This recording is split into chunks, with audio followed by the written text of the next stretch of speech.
ఊళ్ళో రవి వాసు అనే ఇద్దరు స్నేహితులుండేవారు. రవి ధనవంతుడు, వాసు పేదింటి పిల్లాడు, కానీ చాలా తెలివైనవాడు. అందుకే రవి వాసుతో స్నేహం చేసేవాడు. వాసు ఇచ్చే సలహాలతో రవి ఊళ్ళో వాళ్లకు సహాయం చేస్తూ ఆ క్రెడిట్ తను తీసుకునేవాడు.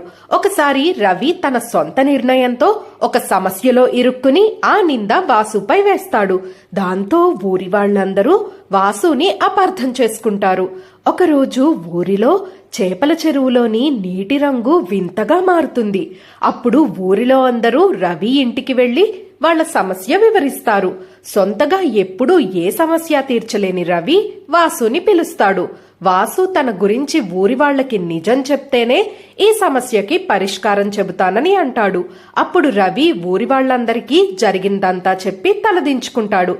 అప్పుడు ఊరి వాళ్లందరూ, ఇన్ని రోజులు వాసు తెలివితేటలతో మా సమస్యలు తీర్చి చివరకు నీకు సమస్య రాగానే అతనిని అపరాధి చేస్తావా?